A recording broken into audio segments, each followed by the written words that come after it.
하나님 아버지 감사합니다. 오늘 저희들 하나님께서 예배로 초청하여 주셔서 귀한 하나님 말씀을 들을 수 있게 하신 것 감사합니다. 죄악과 또 무지로 가득 찬 저희들에게 매주 하나님께서 말씀을 주심으로 우리의 무지와 잘못을 깨닫게 하시고 우리 마음 깊은 곳에서 하나님을 사랑하는 그 진실한 마음과 또 사랑하려고 할 때 어떻게 또 무슨 방법으로 사랑해야 될지를 이 말씀을 통해서 깨닫게 됩니다. 주님, 우리의 부족한 지혜에 하나님의 은혜의 말씀을 더하여 주셔서 하나님의 말씀을 새롭게 깨닫는 마음을 새롭게 하시고 또 그 마음의 새로운 마음으로 말미암아 우리가 하나님의 말씀을 우리의 삶에서 능히 실천할 수 있는 그런 신실한 언약궤의 성도들 될 수 있도록 도와주시옵소서. 오늘은 출애굽기 23장의 말씀을 통하여서 24장의 언약 체결식을 하기 직전에 이제 언약의 책에 대한 말씀을 마무리하는 것을 오늘 말씀을 통해 선포하려고 합니다. 모세가 수많은 경호법을 통해서 말씀을 선포하고 또 오늘 말씀을 통해서 이 언약의 책을 마무리할 터인데 과연 이 마무리에 어떤 의미가 담겨 있고 언약 체결하기 직전에 우리가 어떤 마음으로 하나님의 말씀을 받아야 될지를 잘 깨닫고 또한 되새기는 시간이 될 수 있도록 도와주시옵소서. 시내산에서 강림하셨던 그 성령 하나님께서 동일하게 우리에게 강림하여 주셔서 우리의 마음을 새롭게 하시고 또 이 언약의 말씀이 2000년 전, 수천 년 전의 말씀이 아니라 바로 우리 가운데 새겨진 말씀이라는 것을 잘 깨닫는 귀한 시간 될 수 있도록 도와주시옵소서. 말씀을 전하는 저나 또 말씀을 받는 모든 회중들에게 주의 은혜가 함께하여 주시기를 원하오며 거룩하신 우리 주 예수 그리스도 이름으로 기도합니다. 아멘. 사랑하는 성도 여러분, 오늘 출애굽기 23장 말씀은 이제 24장의 언약 체결식을 하기 전에 이제 마지막으로 모세가 선포하는 언약 책의 마지막에 대한 부분입니다. 이 부분은 여러분들 이제 조금 있다가 선포되겠지만 이전에 나타났던 경호법들과 아주 다르게 설교식으로 쉽게 말하면 이 말씀을 마무리하는 겁니다. 그러니까 오늘 말씀을 통해서 하나님께서 우리에게 어떤 말씀을 주실는지 기대하면서 오늘 말씀을 선포하겠습니다. 스크립트 1페이지 같이 보시겠습니다.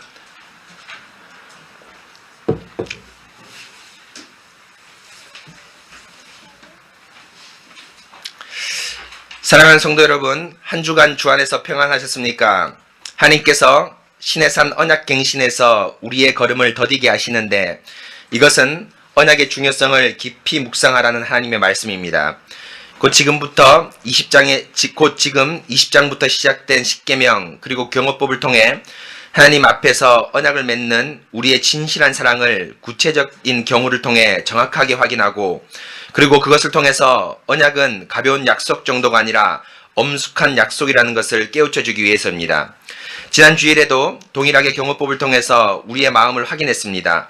동해보복법 가운데 생명 대 생명의 다양한 경호법을 통해 하나님은 우리에게 그 다양한 경우에도 하나님의 말씀을 순종할 수 있는가에 대한 우리의 정확한 마음을 물으셨습니다. 다양한 경호법은 하나님 사랑과 이웃 사랑이라는 우리의 정확한 마음을 알기 위한 하나님의 방편입니다.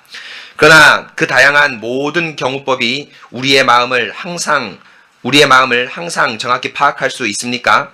절대 파악하지 못합니다.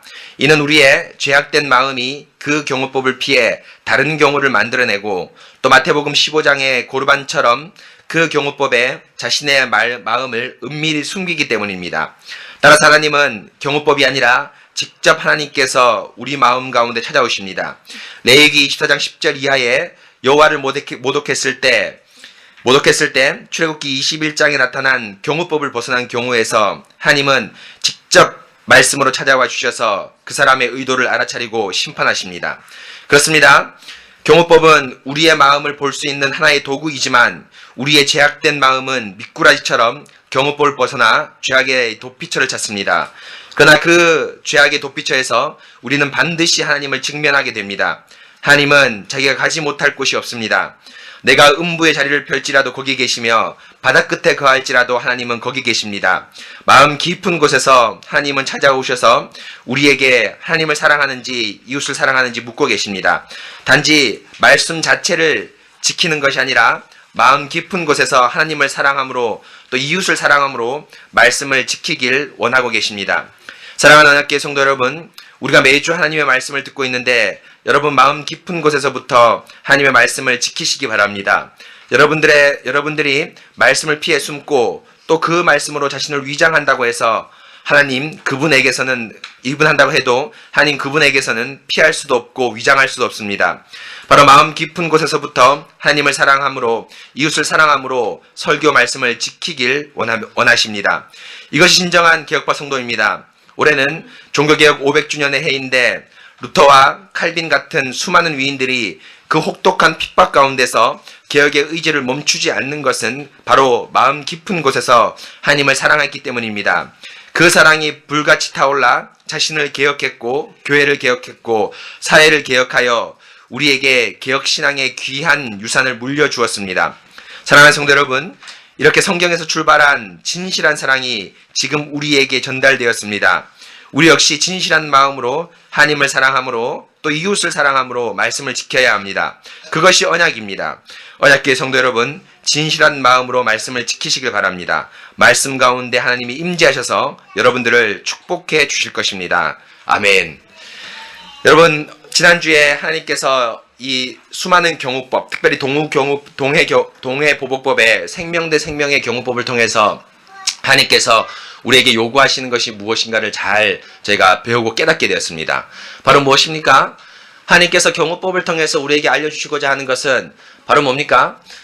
우리의 정확한 마음들을 하나님께서 알기 원하시는 겁니다. 여러분 그렇지 않습니까?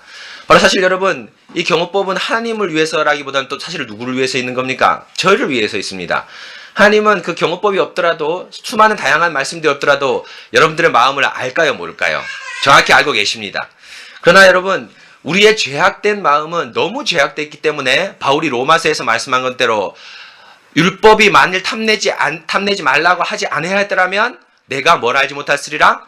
탐심을 알지 못하였으리라는 그 말씀처럼 이 수많은 하나님 말씀 경법을 통해서 우리의 마음이 진실로 하나님만을 사랑하는가에 대해서 우리 스스로가 정확히 알 수 있습니다. 그러나 문제는 우리의 죄악된 마음은 이 말씀들을 뭡니까? 교묘히 피해서 자신의 경우를 만들어내고 거기에 안식처를 추구하면서 하나님 말씀을 벗어나려고 하는 은밀한 욕망들이 우리 가운데 넘쳐난다는 것입니다. 그럴 때 하나님은 그 말씀 밖에 있는 우리를 포기하지 않고 말씀으로 직접 찾아와 주셔서 우리에게 하나님을 사랑하는지 또 이웃을 사랑하는지 진실하게 묻고 있습니다. 여러분 어떻습니까? 하나님을 피할 길, 하나님을 벗어날 길은 우리에게 없습니다. 심지어 음부에서 자리를 펼지라도 그곳에서 하나님께서 계셔서 여러분들의 마음들을 은밀하게 보고 계십니다.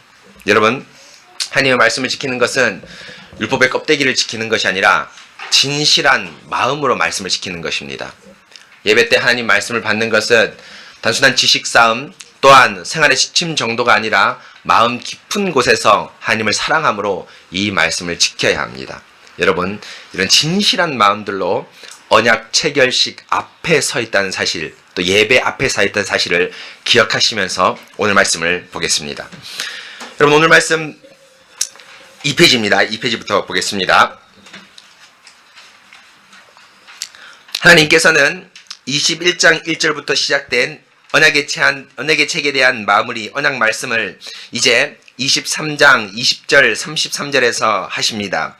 곧 이전까지는 경호법을 통해 하나님 사랑과 이웃 사랑의 진실한 마음을 우리에게 물었다면 이제 23장 20절 33절은 권면과 당부라는 방식으로 우리의 마음을 묻고 계십니다. 경호법이 아니라 설교의 방식으로 언약의 책을 마무리하십니다. 곧 학자들은 신명기직 설교로 언약의 책을 마무리한다고 말하기도 합니다. 그러면서 언약의 책의 마무리 21절, 22절, 22절은 여러분 이것은 바로 뭐냐면은 하나님께서 오늘 여러분 보십시오. 오늘 출애굽기 23장에 보시면은 똑같은 패턴들이 반복되고 있습니다. 여러분 보십시오. 20절에 보시면 내가 내 사자를 내 앞서 보내요 라고 얘기를 했죠.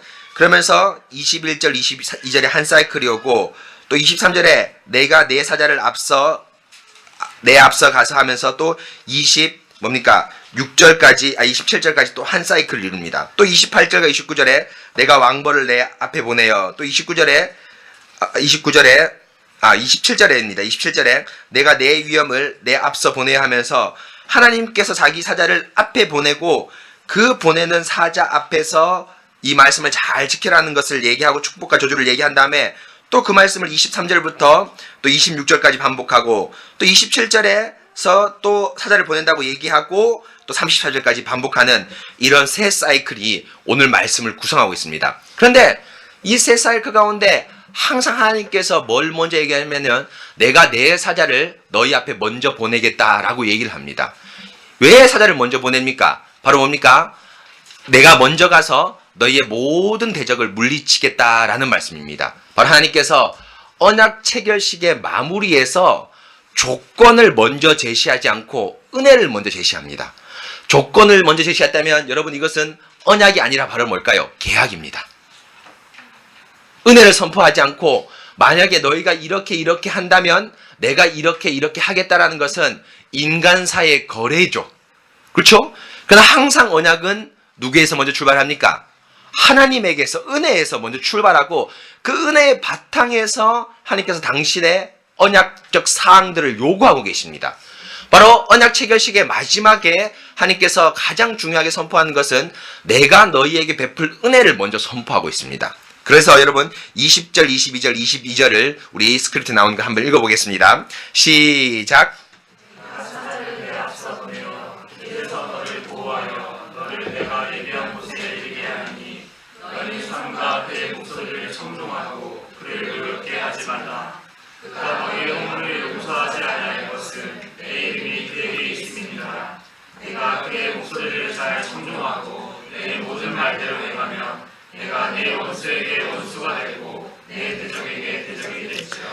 하나님께서 언약의 책의 마지막에 당부하시고자 하는 것은 먼저 이스라엘에게 어떤 요구가 아니라 자신의 약속을 먼저 보이십니다. 20절, 22절은 한 문단을 형성하고 있는데 20절은 하나님께서 이스라엘에게 주시는 약속이고 21절, 22절은 그 약속에 따른 심판과 복을 말씀합니다. 곧 언약의 전형적인 방식대로 말씀합니다. 하나님은 당신의 백성과 언약을 맺으실 때 항상 자신의 약속을 먼저 보이시고 그 다음에 백성의 약속, 서약과 행동을 요구하시면서 언약의 복과 저주를 선포하십니다. 자신을 사랑으로 보이시고 그 사랑에 따라서 이스라엘 역시 약속하고 행동할 것을 요구합니다.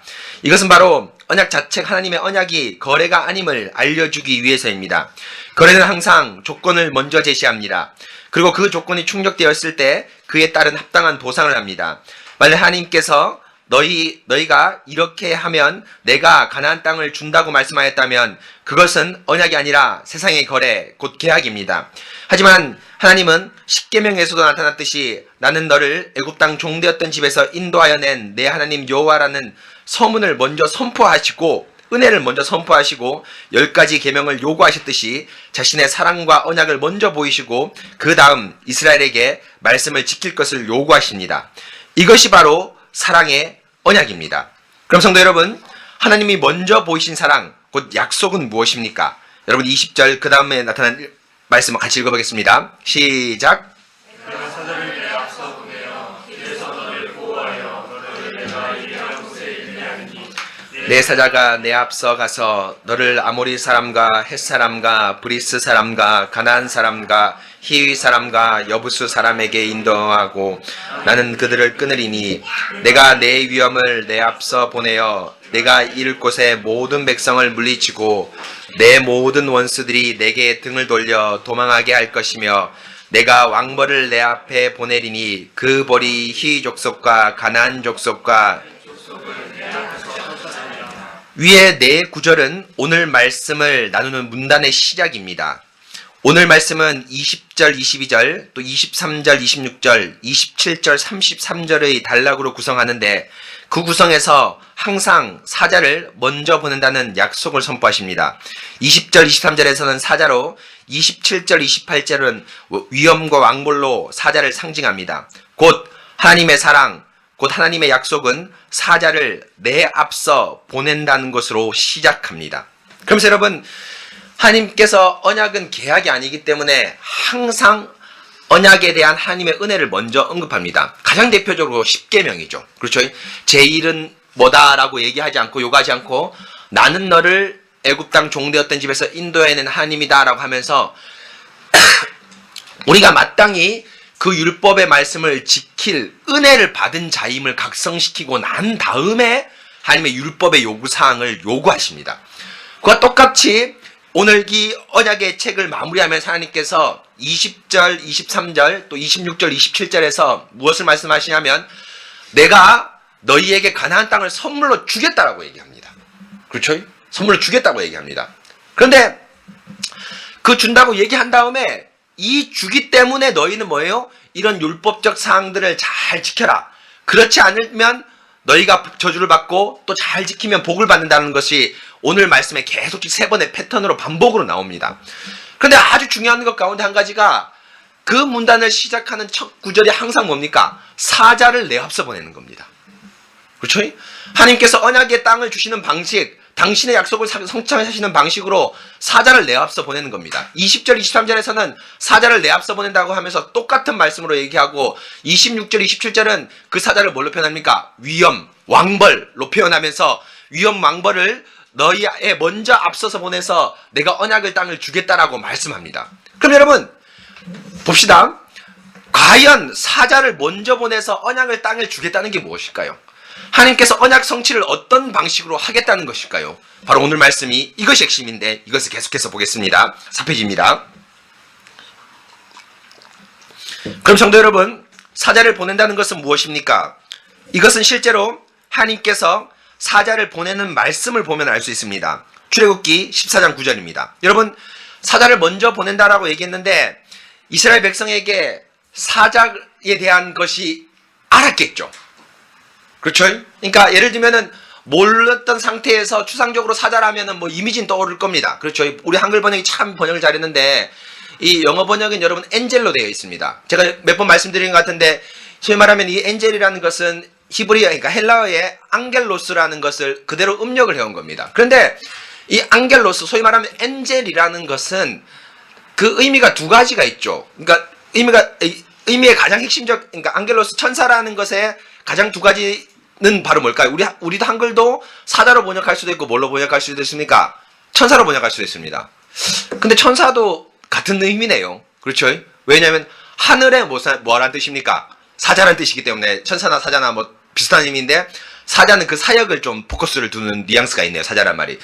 우리 한글들은 뒤에 두 가지 뉘앙스가 있는데 바로 뭐냐면은 하나님이 사자를 보냈다는 겁니다. 이런 단어로 그냥 어렴풋하게 추출할 수도 있겠지만 하나님께서 사자를 먼저 보내겠다 4번이나 반복하시는 이유는 바로 이미 너희에게 사자를 보내서 그 사자의 선함을 맛보아 알았기 때문에 그 사자를 기억하고 회상하면서 무엇을 얘기하는 겁니까? 이제 그 사자를 보내겠다는 겁니다. 곧 지금 오늘 출애굽기 24장에 23장에 시내산에 도착하기 전에 하나님께서는 이스라엘에게 뭘 경험시키셨습니까? 사자를 경험시키신 것입니다. 그러면 그 사자를 경험한 것을 저희가 찾아보고 또 찾아보면서 뭘 알 수 있겠습니까? 과연 사자를 내 앞서 보내는 것이 무엇인지를 알 수 있겠죠. 그런데 여러분, 사자라는 것은 오늘 말씀 전에 딱 2번 나옵니다. 혹시 기억하시는지 모르겠지만 모세가 시내산 떨기나무 가운데 불꽃 가운데 있을 때 하나님께서 사자로 임재하십니다. 그렇죠? 거기에 사자가 한 번 나옵니다. 또 두 번째는 어디 나오는지 아십니까? 출애굽기 14장 19절에 보면 홍해 사건 때 뭡니까? 바로의 군대가 막 쫓아옵니다. 쫓아오는데 그 쫓아 거의 맞닥뜨렸을 때 하나님의 사자가 구름과 함께 진 앞에 있었는데 이스라엘 앞에 있었는데 구름과 함께 어디로 갑니까? 이스라엘 진 뒤로 가서 애굽 군대와 이스라엘 군대를 만나는 이 두 경험을 합니다. 그런데 이 두 경험 가운데 이스라엘에게 한 경험은 어느 경험입니까? 바로 출애굽기의 경험입니다. 그럼 이 사건을 계속 보겠습니다. 이것은 실제로 하나님께서 사자를 먼저 보내는 말씀을 보면 알 수 있습니다. 출애굽기 14장 19절입니다. 19절 20절을 같이 읽어볼까요? 시작! 이스라엘 진 앞에 가던 하나님의 사자가 그들의 들어오며 가매 그 누구 앞에서 들어오며 애굽 진과 이스라엘 진 사이에 이르러서니 저쪽에는 눈과 흑암이 있고 이쪽에는 밤이 밝음으로 밤새도록 저쪽이 이쪽이 가까이 하지 못하였더라. 사자라는 말은 오늘 본문전에 2번 나오는데 출애굽기 3장 2절에 떨기나무 불꽃 가운데 모세를 부르실 때입니다. 그리고 14장의 홍해 사건에서 사자가 나타납니다. 두 경우는 오늘 말씀 전에 사자가 등장하는 유일한 본문인데 오늘 말씀 내 앞서 사자가 인도하는 것은 출애굽기 14장 말씀에 조금 더 가깝습니다. 실제로 출애굽기 14장에서 사자가 온 이스라엘에게 경험했을 뿐 아니라 사자의 인도를 이스라엘이 받았기 때문입니다. 14장 19절에 보면 하나님의 사자가 이스라엘을 뒤쫓아오는 바로의 군대에서 이스라엘을 보호합니다. 하나님의 사자가 이스라엘 진 앞서 가고 있는데 뒤쫓아오는 바로의 군대를 보자 진 뒤로 옮겨갑니다. 이에 하나님의 사자와 함께 있던 구름 기둥도 앞에서 뒤로 옮겨 이스라엘을 보호합니다. 그래서 20절에 물리적으로는 애굽 군대와 이스라엘이 가까이 있었지만 구름 때문에 정확히 말해서 하나님의 사자 때문에 애굽 군대가 이스라엘을 치지 못합니다. 곧 하나님의 사자로 인해서 이스라엘은 보호를 받습니다. 이것은 무엇을 의미합니까? 하나님은 이스라엘을 출애굽시키고 나서 가나안 땅으로 인도하는데 그 인도는 구름과 불기둥으로입니다. 구름 기둥과 불기둥으로 갈 때 그들은 갔고 그 기둥들이 멈출 때 그들은 멈추었습니다. 곧 구름 기둥과 불기둥은 이스라엘을 떠나지 않고 이스라엘의 일거수일투족을 인도합니다. 그런데 14장 19절에 보면 그 구름 기둥과 불기둥은 자연 현상이 아닌 하나님이 파송하여 보낸 사자의 현현이었습니다. 하나님께서는 자신의 사자를 구름 기둥으로 현현하여 이스라엘에게 자신의 인도하심을 알리셨습니다. 그렇죠? 여러분, 하나님께서 이스라엘을 인도하시는 것 출애굽기 13장 21절에 보시면 나오는데 구름 기둥과 불기둥으로 인도하십니다. 그렇죠? 그 기둥이 가려고 하면 움직이면은 이스라엘이 움직였고 그 기둥이 멈추면 이스라엘은 멈추었습니다. 그래서 이 구름 기둥과 불기둥이 이스라엘 인도했는데 이 14장 현장에서 딱 보니까 이 구름과 기둥과 불기둥은 단순하게 하나님께서 다이렉트 소위 말하면 직접적으로 하나님께서 움직이신 것이 아니라 뭐가 같이 있었던 것입니까? 사자가 같이 있었습니다. 그렇죠? 사자가 같이 있었습니다. 그래서 그 사자가 구름 기둥을 방편 삼아서 이스라엘을 인도했습니다. 그래서 이스라엘이 오늘 출애굽기 23장에서 사자를 내 앞서 보낸다라고 얘기할 때 제일 먼저 뭘 떠올렸을까요? 구름 기둥과 함께하는 사자를 떠올렸을 것입니다. 그렇죠? 그럼 여러분, 이 구름 기둥과 함께한 사자가 오늘 이제 14장에서 나타나고 또 오늘 23장에서 말씀하는데 또 한 번 더 나타나는데 출애굽기 40장 성막을 완성하고 나서 나타납니다. 계속 보겠습니다. 그런데 구름 기둥이 14장의 홍해 사건에서 나타났다가 다시 나타나는 것이 있는데 바로 출애굽기 40장 34절 38절입니다. 우리 다 같이 한번 읽어볼까요? 시작. 구름이 해막에 덮이고 여호와의 영광이 성막에 충만하매 모세가 해막에 들어갈 수 없었으니 이는 구름이 해막 위에 덮이고 여호와의 영광이 성막에 충만하였으며 구름이 성막 위에서 떠오를 때에는 이스라엘 자손이 그 모든 행진하는 길에 앞으로 갔고 구름이 떠오르지 않을 때는 떠오르는 날까지 나가지 아니하였으며 낮에는 여호와의 구름이 성막 위에 있고 밤에는 불이 그 구름 위에 데 있음을 이스라엘 온 족속이 그 모든 행진하는 길에서 그들의 눈을 보았더라. 출애굽기 40장은 성막을 다 만들고 그곳에 하나님의 영광이 임하는 말씀입니다. 그런데 여기서 구름이 등장합니다. 34절 35절에 구름이 해막을 덮었다고 말씀합니다. 이것은 단지 구름이 해막을 물리적으로 덮었다는 것을 말씀하는 것이 아니라 하나님의 임재를 상징하고 더 구체적으로 말씀드리면 하나님의 사자가 임하는 것을 의미합니다. 그런데 그 사자가 동일하게 이전과 같이 이스라엘을 성막과 함께 인도합니다. 36절 37절에 보시면 구름이 성막에 떠오르면 이스라엘은 행진을 하였고 구름이 떠오르지 않으면 이스라엘은 행진을 멈추었습니다. 구름이 이전에 가졌던 기능을 그대로 성막과 더불어 시행합니다. 하나님의 사자가 구름으로 현현되어 이제는 성막으로 완성하고 이제는 성막을 완성하고 나서는 하나님의 사자가 구름과 더불어 성막으로 이스라엘을 인도합니다. 성도 여러분, 하나님의 사자가 구름으로 표상화되었습니다. 구름이 충분히 이제까지 이스라엘을 인도했고 또 가나안 땅으로 인도할 수 있습니다. 그런데 성막이 완성되고 나서는 구름은 구름 단독으로 움직이지 않고 성막과 더불어서 움직입니다. 성막과 마치 한 형제가 된 듯이 이스라엘을 인도합니다. 그런데 이런 구름의 인도에 놀라운 변화가 일어납니다. 곧 광야에서 구름이 성막과 더불어 나오다가 점점 구름은 자취를 감추어 버립니다. 그리고 가나안 정복 때에는 마침내 구름은 아예 나오지 않습니다. 처음에는 하나님의 사자가 구름으로 그러다가 구름과 성막을 전의 사자가 구름으로 이스라엘을 인도하다가 구름과 성막으로 인도하다가 나중에는 성막으로만 이스라엘을 인도합니다. 성막이 이스라엘 인도의 중심에 서게 됩니다. 정확히 말해서 성막을 완성하고 나서는 구름이 나오긴 하지만 성막이 인도의 중심에 서게 됩니다. 그래서 성막을 다 짓고 출발할 때 모세가 민수기 10장 35절 36절에서 법궤를 통한 인도를 말씀하고 가나안 땅에 들어섰을 때 법궤가 이스라엘을 인도함을 알 수 있습니다. 곧 여호수아서 3장 6절에서 요단강을 건널 때 성막의 대표격인 법궤가 이스라엘을 인도하고 여리고를 도는 주체도 이스라엘이 아니라 법궤라고 말씀합니다. 이렇게 하나님은 동일한 사자의 인도를 구름에서 성막 곧 법궤 쪽으로 중심을 옮겨 가십니다. 여러분 이해하셨습니까?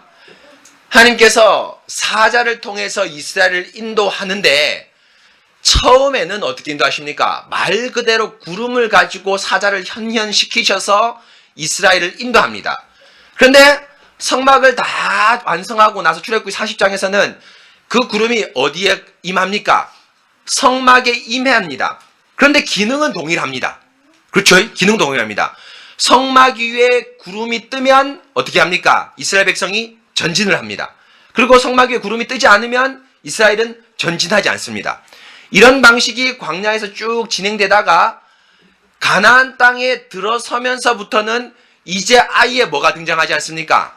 구름이 등장하지 않고 성막 곧 법궤가 이스라엘을 인도합니다. 그래서 요단강을 건널 때도 법궤가 먼저 요단강에 들어섰을 때 이스라엘이 어떻게 합니까? 2000규빗의 거리를 두고 따라가죠. 그렇죠? 그리고 가나안 그 여리고성을 돌았을 때도 여러분 뭡니까? 여러분 우리가 나중에 여호수아를 한번 설교하겠지만 여호수아서 뭡니까? 7페이지 보십시오. 6장 11절을 보면 여호와의 궤가 그 성을 한 번 돌게 하고 그들이 진영으로 들어와서 진영에서 자니라라고 얘기합니다.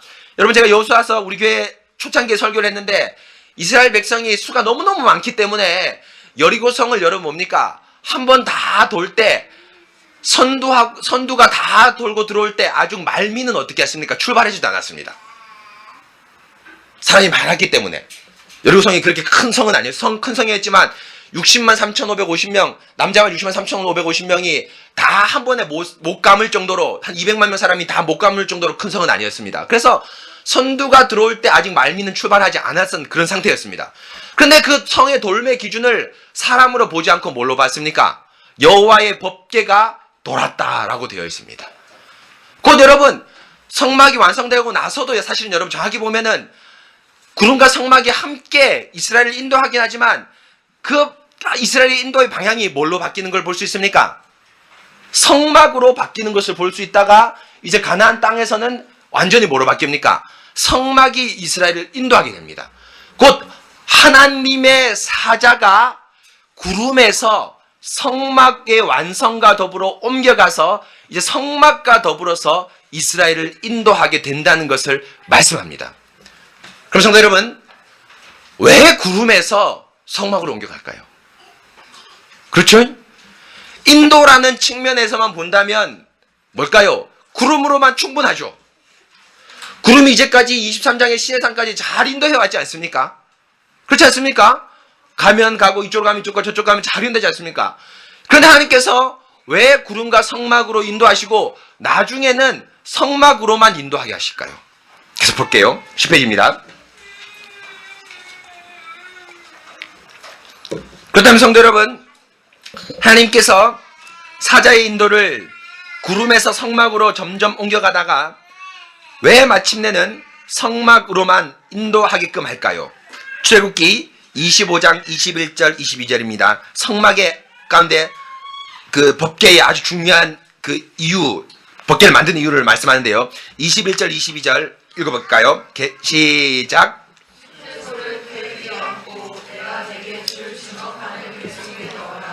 거기서 내가 너와 만나고 속죄소 위 곧 증거궤 위에 있는 두 그룹 사이에서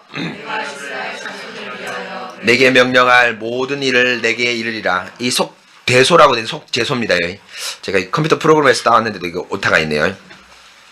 출애굽기 25장은 성막의 중요한 성구들에 대한 말씀인데 그 중에서 25장 10절에서부터 22절까지는 법궤에 대한 말씀입니다. 그런데 그 법궤의 중요한 기능을 말하는데 그것은 22절에 말한 대로 내가 이스라엘 자손을 위하여 내게 명령할 모든 일을 내게 이르리라는 말씀입니다. 곧 증거궤는 이스라엘에게 명령할 모든 것을 말씀하는 기능을 합니다. 그래서 성도 여러분, 이 기능은 바로 뭐가 맡은 기능입니까?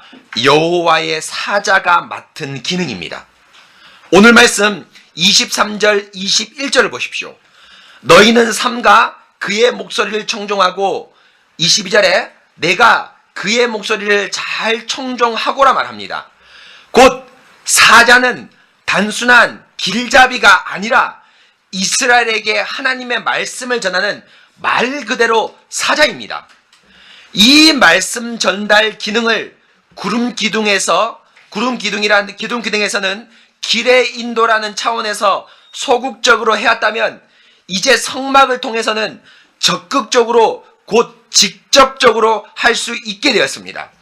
하나님의 사자는 이제 자신에게 알맞은 옷인 성막을 입고 이스라엘을 인도할 수 있게 되었습니다. 그렇다면 성도 여러분, 성막을 통해서 하나님의 사자가 하는 일은 무엇일까요?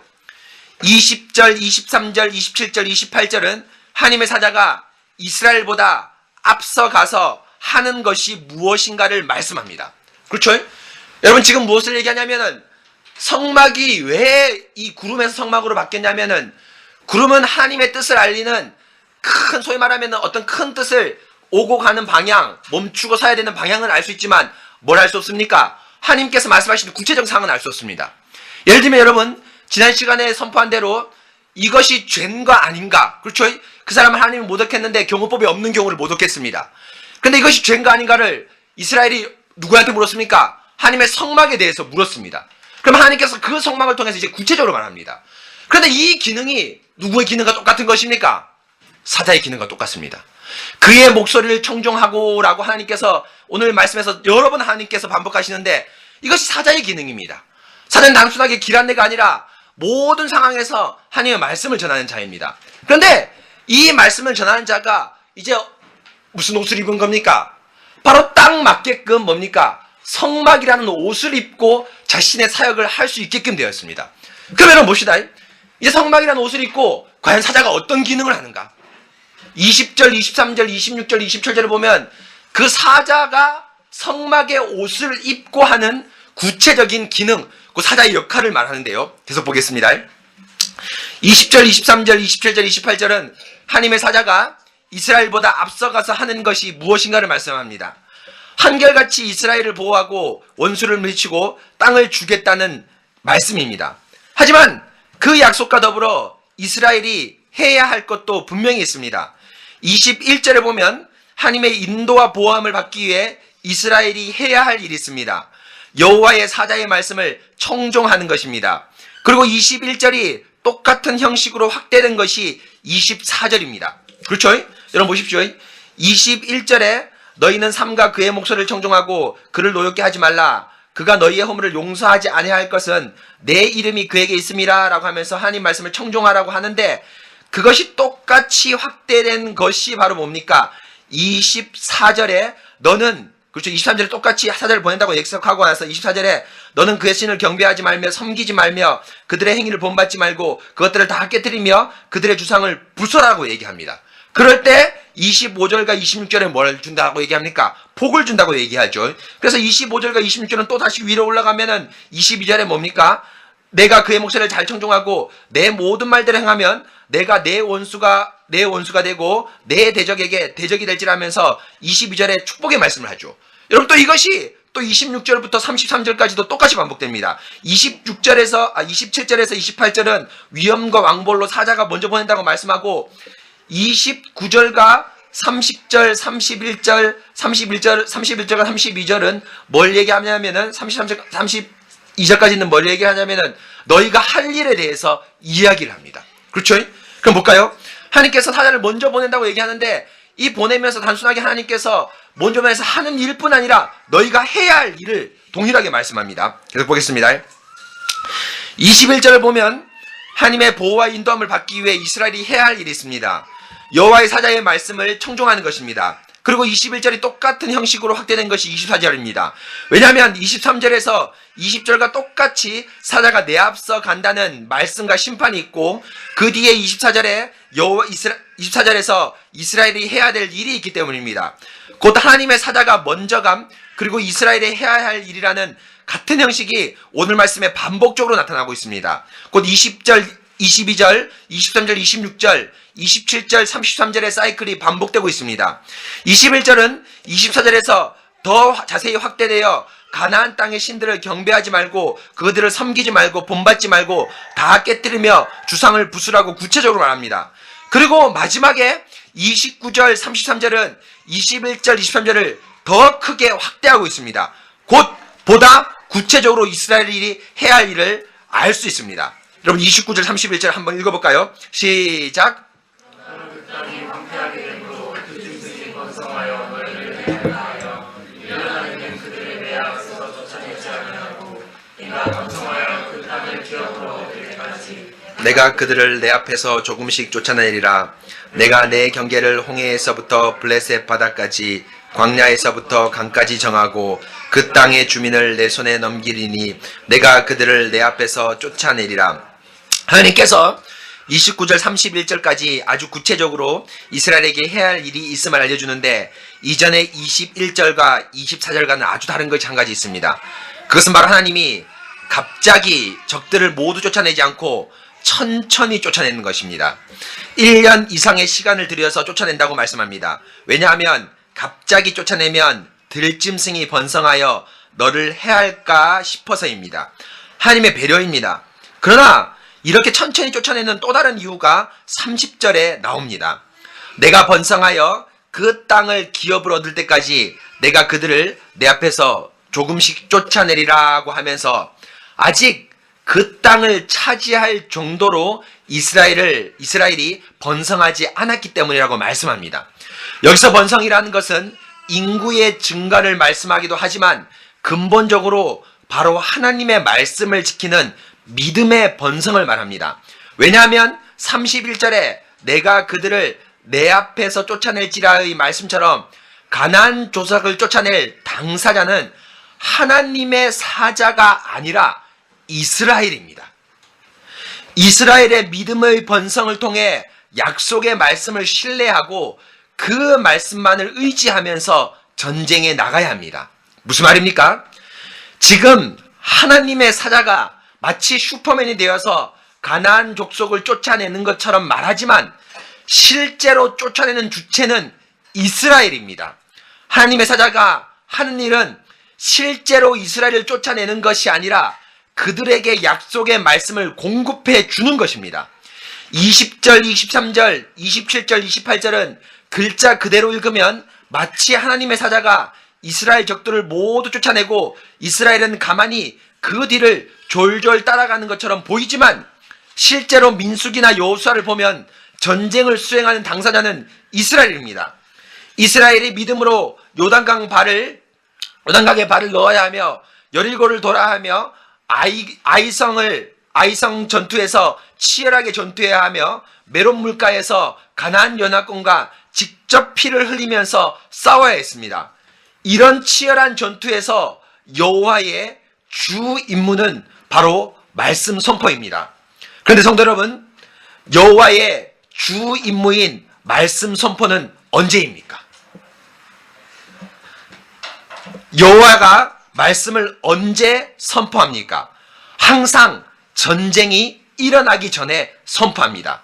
보라, 내가 여리고와 그 왕과 용사를 내 손에 넘겨주었으니 라는 말씀 선포 뒤에 이스라엘은 여리고를 함락시켰으며, 그때에 여호와께서 여호수아에게 이르시되 그들을 두려워하지 말라. 내가 그들을 내 손에 넘겨주었으니 그들 중에 한 사람도 너를 당할 자가 없으리라 하신지라의 말씀 선포 뒤에 태양이 머물고 달이 멈추는 이적으로 전투를 승리하게 하셨습니다. 곧 내 사자를 내 앞서 보낸다는 것은 물리적으로 여호와의 사자가 이스라엘 앞으로 가는 것이 아니라 바로 하나님의 말씀이 전쟁에 앞서 가는 것을 말씀합니다. 하나님의 천사가 앞서가고 특히 성막이 앞서갑니다. 이스라엘은 이제 성막을 짓고 나서 성막이 그 길을 인도합니다. 이것은 단지 성막의 길 안내를 말씀하는 것이 아니라 하나님의 말씀이 그들보다 항상 앞서가는 것을 말씀합니다. 그래서 민수기 14장에 가데스 바네아에서 12정탐꾼의 보고를 듣고 하나님을 원망하는 이스라엘에게 하나님은 함께 가지 않을 것이라고 선포하였고, 이에 이스라엘은 성막 곧 하나님 말씀 없는 정복을 하다가 패배를 당하고 맙니다. 말씀이 먼저 가지 않으면 이스라엘은 반드시 패배를 당하고 맙니다. 여러분, 이 말이 무슨 말일까요? 여러분, 하나님께서 지금 이스라엘에게 20절, 23절, 26절, 27절에서 27절, 28절에서 무슨 말씀하냐면 내가 너희 앞에 먼저 가겠다. 여호와의 사자가 먼저 가겠다고 얘기합니다. 그런데 여러분, 이 말씀을 보면은 여호와의 사자가 먼저 막 가서 이스라엘은 마치 뭘 할 필요가 없습니까? 전쟁을 할 필요가 없이 그냥 가서 이기는 것처럼 들립니다. 그런데 여러분, 내가 먼저 가겠다는 그 말씀 뒤에 항상 뭐가 나옵니까? 뒤따라 뭐가 납니까? 이스라엘이 전쟁에서 해야 될 일이 항상 나옵니다. 그렇죠? 그렇기 때문에 실제로 여러분 27절에서 반복되는 패턴에 보면은 여러분 아주 중요한 게 나왔습니다. 이 전쟁을 당장의 전쟁에 승리하지 않고 어떻게 하겠다? 1년 이상 멈추게 하겠다 라고 나옵니다.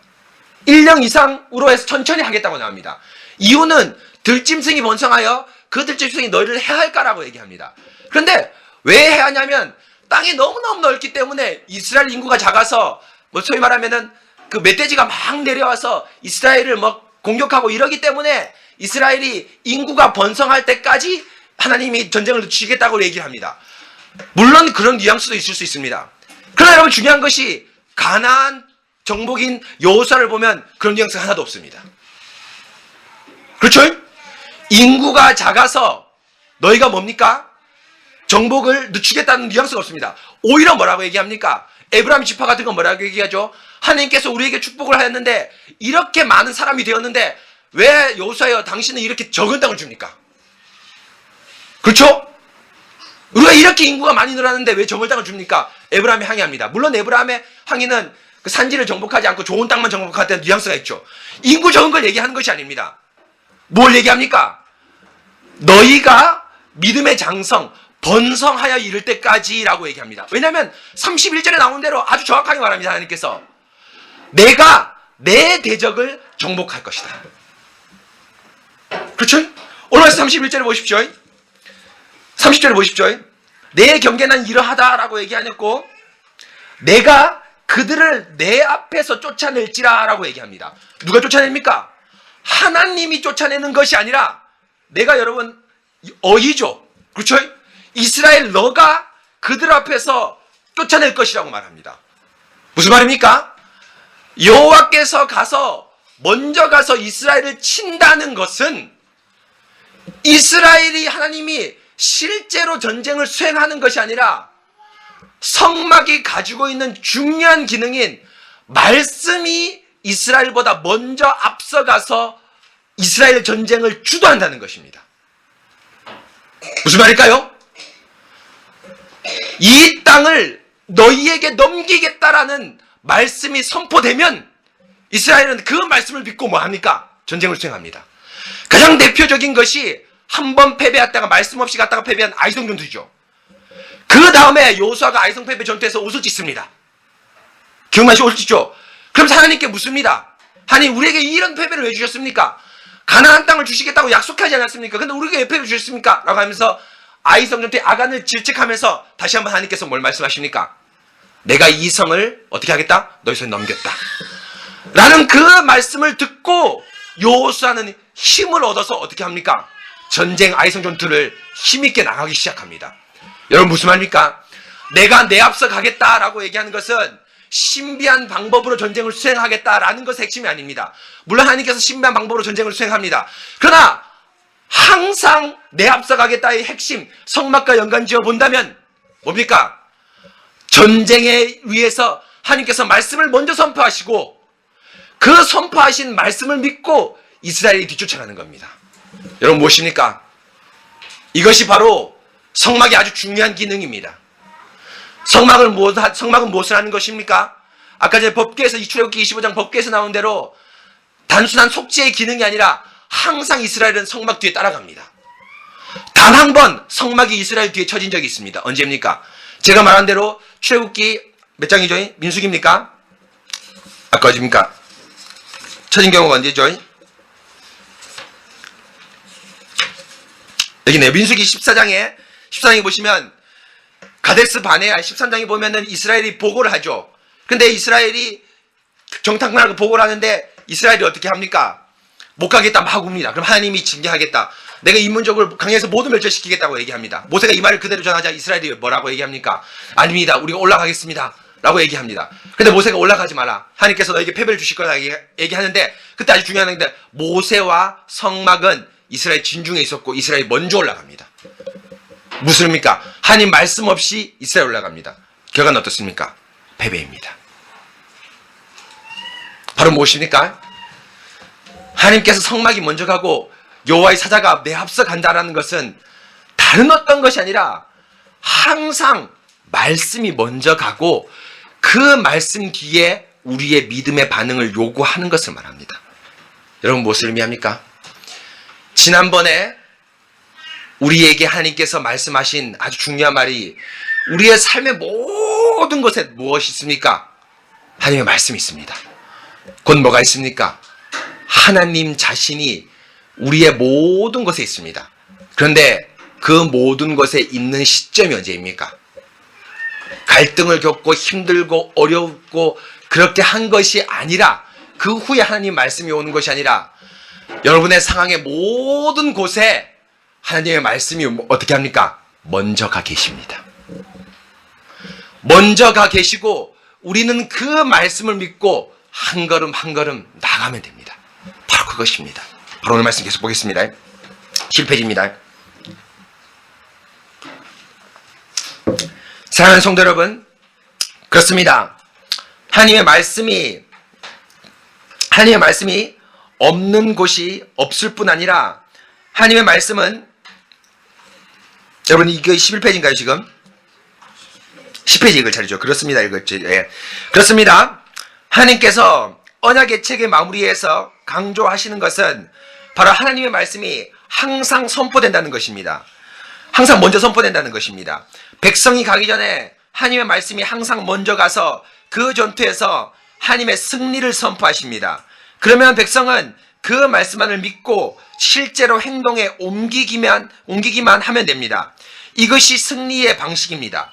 승리는 여호와의 사자가 직접 나가서 싸움을 승리할 때 얻게 되는 것이 아니라 바로 하나님의 말씀이 승리를 먼저 선포함으로 승리가 시작되고 그리고 말씀에 순종할 때 승리가 완성됩니다.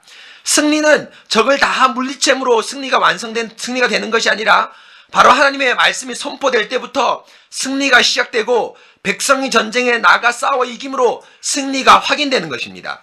사랑하는 성도 여러분, 우리의 삶이 있는 곳마다 하나님의 사자가 함께합니다. 곧 하나님의 말씀이 선재합니다. 하나님의 말씀이 없는 곳이 없습니다. 하나님의 말씀이 선재하지 않는 곳이 없습니다. 불법이 판치는 사회라면 정직히 행하라는 하나님의 말씀이 선재합니다. 먼저 선재합니다.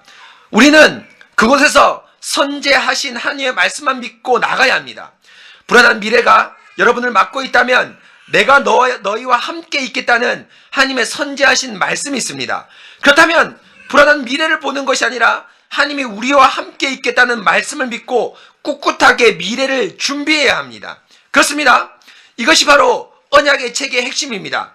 수많은 경호법을 통해 하나님께서 이스라엘에 요구하는 것은 무엇입니까? 하나님이 우리의 정직한 마음을 보기 원하셨으며 경호법이 있는 곳곳마다 하나님의 말씀이 있고 심지어 경호법이 없는 곳에서도 하나님은 우리를 직접 만나신다는 것입니다. 하나님은 모든 곳에 존재하기 때문에 하나님을 마음 깊은 곳에서 사랑하라고 말씀합니다. 그리고 나서 오늘 말씀을 통해서 하나님은 모든 곳에 존재하되 모든 곳에서 선제하심을 말씀합니다. 전쟁터가 있는 곳곳에 이미 하나님의 말씀은 존재하며 우리는 이미 선제하신 하나님의 말씀만 믿고 나가라는 것입니다. 곧 승리는 삶의 모든 곳에서 선제하신 하나님만을 마음 깊이 사랑하고 그분만을 따르는 것입니다. 사랑하는 성도 여러분, 그렇습니다. 하나님의 말씀이 없는 곳이 없을 뿐 아니라 하나님의 말씀은 항상 우리보다 앞서가십니다. 가정, 직장, 학교, 사회에서 하나님의 말씀이 곳곳에 있을 뿐 아니라 미리 가 계십니다. 바로 성령께서 우리의 마음 가운데 말씀을 방편 삼아 우리에게 그곳에서 그리고 그 상황에서 요구하시는 것을 깨달아 알게 하십니다. 여러분, 미래 때문에 불안하십니까? 그렇다면 우리는 너희 염려를 다 주께 맡기라. 이는 그가 너희를 돌보심이라는 선제하신 말씀을 믿어야 합니다. 하나님의 돌보심을 믿고 단지 오늘 하루를 성실하게 사는 것이 우리가 해야 할 것입니다. 사랑하는 성도 여러분, 이것은 교회도 마찬가지입니다. 우리 교회가 지금 해야 할 일이 무엇입니까? 교회에 나갈 바를 명확히 밝혀주신 말씀만을 붙잡고 그 선제하신 말씀만을 붙잡고 전진해 나가는 것입니다. 바로 이 반석 위에 내 교회를 세우리라는 선제하신 말씀만을 믿고 나가야 합니다. 사람을 어떻게 늘릴까? 재정을 어떻게 할까? 무슨 프로그램을 하면 사람들이 좋아할까? 전도를 어떻게 하면 사람이 많이 올까라는 것이 아니라 하나님의 교회를 반석 위에 세우라는 선제하신 말씀만을 붙잡고 나가면 됩니다. 그래서 지금까지 그래왔던 것처럼 반석을 든든히 하는 설교와 성찬, 권징을 신실히 시행하는 것이 우리 교회가 해야 할 가장 중요한 일입니다. 이것이 사자의 선제하신 말씀을 따라가는 것입니다. 여러분 삶 가운데 이미 선제하신 말씀을 신실하게 따라가고 있습니까? 혹은 그 선제하신 말씀을 모르신다면 강단 앞으로 나오십시오. 하나님의 선제하신 뜻을 가장 선명하게 보이실 것입니다. 여러분들의 욕심을 제하면 선명한 하나님의 말씀이 명확하게 보이실 것입니다. 여러분, 이것이 언약체결입니다. 언약체결은 불안한 미래의 도장을 찍는 것이 아니라, 불안한 미래에 대한 도장이 아니라 너무나도 선명한 하나님의 말씀에 우리의 마음의 도장을 찍는 것입니다. 여러분, 모든 것을 선지하신 하나님의 말씀에 우리의 모든 것을 맡기고 우리의 매일의 한 걸음을 전진해 갑시다. 그러면 이미 시작하신 승리가 완성으로 우리에게 다가올 것입니다. 그러므로 내가 너에게 이르노니 목숨을 위하여 무엇을 먹을까, 무엇을 마실까, 몸을 위하여 무엇을 입을까 염려하지 마라. 목숨이 음식보다 중하지 아니하며 몸이 의복보다 중하지 아니하냐. 공중의 새를 보라. 심지도 않고 거두지도 않고 창고에 모아들이지도 아니하되 너희 하늘 아버지께서 기르시니 너희는 이것들보다 귀하지 아니하냐. 아멘. 여러분, 그렇습니다. 바로 오늘 내가 너희 앞에, 내 사자를 너희 앞에 보낸다는 것은 실제로 가서 너희가 할 수 하는 그 모든 일들을 내가 한다는 것이 아니라 바로 무엇이 먼저 간다는 것입니까? 하나님의 말씀이 우리가 있는 그 상황보다 먼저 간다는 것입니다. 지난주에는 여러분 뭘 선포했습니까? 하나님의 말씀이 없는 것이 없답니다. 말씀을 피하려고 하지만 우리는 누구를 맞닥뜨립니까? 하나님을 맞닥뜨릴 수밖에 없습니다. 그런데 그 하나님은 항상 사자를 통해서, 말씀을 통해서 우리보다 먼저 가 계십니다. 여러분, 먼저 가 계시는 하나님의 말씀만 믿고 따라 나가야 됩니다. 근데 여러분, 그 먼저 가 계신 하나님을 우리가 느끼지 못한 이유가 뭘까요? 전 두 가지라 생각합니다. 첫째, 하나님 말씀에 관심이 없기 때문입니다. 둘째, 먼저 가 있지만, 말씀에 가 있지만 뭐 때문에? 우리의 죄악 때문에 그 말씀을 억누르기 때문이라 생각합니다. 여러분, 판단은 정확합니다. 여기 젊은 청년들이 많은데 직장과 가정과 그 직장 때문에 여러분 많은 고민이 있죠. 근데 여러분을 청년들에게 제가 수차례 얘기했습니다. 이렇게 직장을 정하고 배우자를 정하는데 크게 고민이 없습니다. 직장을 정하는 가장 중요한 이유가 뭡니까? 교회 중심입니다. 그곳에 신실한 말씀이 선포되는 교회가 있냐가 직장 정함의 가장 우선입니다. 그런데 많은 청년들이 세상 사람들처럼 직장을 가장 정하는 우선이 뭡니까? 돈과 명예와 자신의 출세입니다. 그렇기 때문에 교민이 되죠.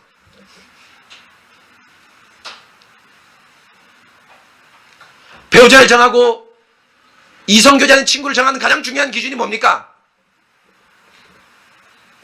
첫 번째입니다. 나와 같은 신앙 고백을 하는 거야. 선명합니다.